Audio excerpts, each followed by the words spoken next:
গত 5 তারিখে দীর্ঘ আন্দোলনের ইতিহাস তিনি বলেছেন এনির নির্যাতন ইতিহাস বলতে গেল 3 দিন 3 রাত্র লাগবে। আমি কিচ্ছু না বলে একটা কথা বলবো, আমি আপনাদেরকে বলতাম না গত 5 তারিখে আল্লাহ পাক এই সাতমান্তের রক্তের বিনিময়ে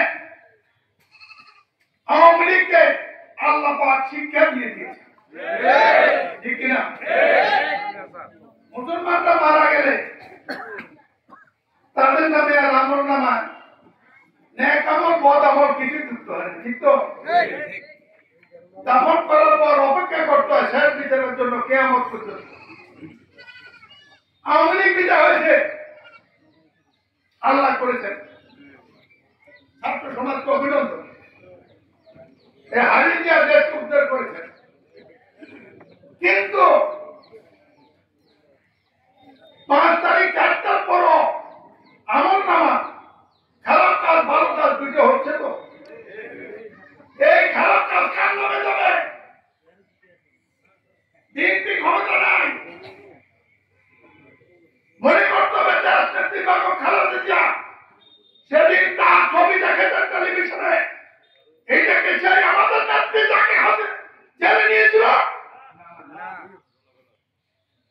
জীবন ছাড়েননি। একটি কথাই বলেছেন যে বিজয় অর্জিত হয়েছে, সতর্ক থাকতে হবে এটা যাতে হারিয়ে না যায়। তার ইতিহাস নির্যাতনের ইতিহাস অনেক, সবগুলি বেরিয়েছেন, এখন কোন প্রতিশোধ নেওয়া যাবে না, তারপরও ঘটনা করছে, ঠিক তো? আমি কালকে মন্দিরে গিয়েছিলাম কিছু করতে, 3 দিন যাব, আমাদের সব নেতা কর্মী মাঠে আছে, নির্বাচনের সময় এত মাঠে থাকে শুধু দেশকে বাঁচানোর জন্য। তত্ত্বাবধায়ক সরকার মিটিং করেছে, আমরা সমর্থন করেছি। এই সরকারের আমলে ম্যাডাম খালেদা জিয়াকে এমন কোন প্রস্তাব নাই দেয় নাই আওয়ামী লীগ গত 3টা নির্বাচনে অংশগ্রহণ করার জন্য। কিন্তু 3 দল মিলে যে তত্ত্বাবধায়ক সরকার আন্দোলন করার পরে আওয়ামী লীগ জাতীয় পার্টি, আওয়ামী লীগ জাতীয় পার্টি জামা 270টি ভাগ করে যে তত্ত্বাবধায়ক সরকার দাবি সেদিনকে রাজনীতি মেনে নিয়েছিলেন, সেই সরকার কেন পরিবর্তন হলো এটার জবাব পাওয়ার আগে তিনি তার দলকে নির্বাচনে নেন নাই। আজকে আল্লাহর কাছে শুকর, হাসিনার পতনের পরে 3 দিনের মধ্যে নেত্রী মুক্তি পেয়েছেন, তত্ত্বাবধায়ক সরকার হয়েছে। কতদিনের নির্বাচন আমি জানি না, এই তত্ত্বাবধায়ক সরকার অধীনে নির্বাচন হওয়ার আগে দেশে যদি কিছু ঘটে, আইন শৃঙ্খলা অবনতি ঘটে, এই সরকারের বদনাম হয়ে যেতে যাবে বিএনপির অ্যাকাউন্টে, ঠিক কিনা? কথা দেখো, কেউ নেত্রীকে অপমান করতে চায় খবরদার। আর দলের কর্মীদের জন্য বলি, আগে তো বহিষ্কার করতে সুকর দিতে দিত, চিঠি পাওয়ার আগে পত্রিকা দেখবেন নাই বলে, এটা জানেন তো তারিখের নির্দেশ। মহাসচিব বলেছে তারা এই কাজ করে তাদের দুর্বৃত্ত, এই জন্য আমি দাওয়াত দিয়ে শেষ করেছিলাম চলে যাওয়ার কথা।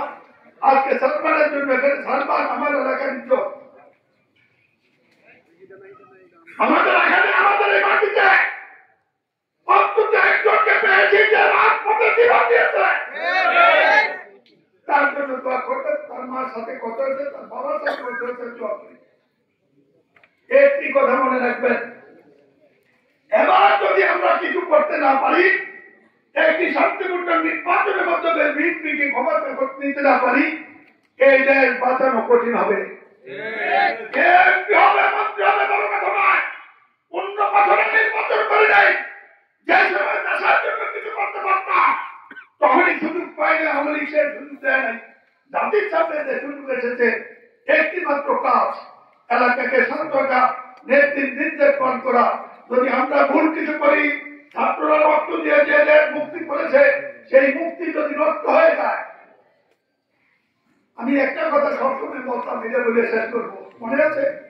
আওয়ামী লীগের সঙ্গে মিটিং তো বেশি করতে পারি বলতাম, এই দিন না এই দিন আরো দিন আছে এই দিন নিয়ে তবে এই দিনের কাছে আওয়ামী লীগ তো এই দিনের কাছে চলে গেছে আমাদের আজকের এই দিন যাতে এই দিনের কাছে না যায় আমাদের বড় লোককে ক্ষমতায় না নয় দেশ বাঁচানোর জন্য সৎবন্ধের তালাক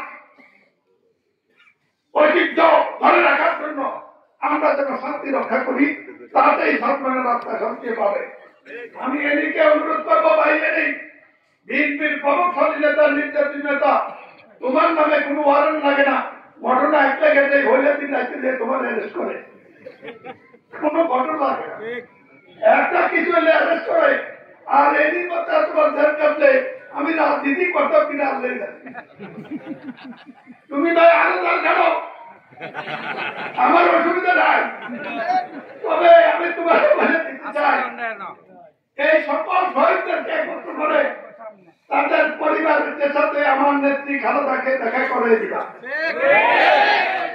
আমাদের সান্ত্বনায় ওদের পেট পড়ে না আমি কথা বলেছি ওর মার সাথে আমার চোখের পানি ধরে না আমি কথা বলেছি ওর বাবার সাথে চোখের পানি ধরে না তুমি আমাদের নেত্রীকে তারিখ দিয়ে বসলি জায়গা দাওয়াত দিয়ে দিয়ে তাদের সাথে দেখা করে দেবা আমি কথা বলবো না আমি ধন্যবাদ জানাই উত্তাচা আমার করবি রাজনীতি না করলো আজীবন আমার সাথে আছে কালকের এই ব্যবস্থার খবর পাওয়ার পর এখানে থেকে সবটা করেছে আমি বলছিলাম ভাবছিলাম কিছু টাকা দেবো কিনা তার দিকে কথা বলে বুঝা গেল পারলে আমার কিছু দেয়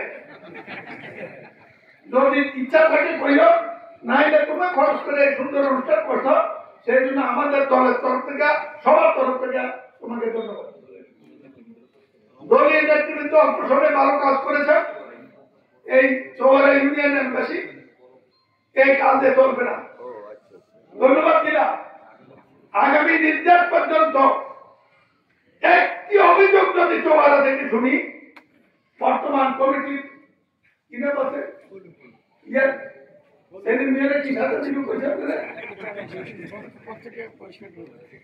আমি আপনারা তো ভোটই করবে আমি ঠিক আছে ভালো থাকেন সুস্থ থাকেন ধন্যবাদ আসসালামু আলাইকুম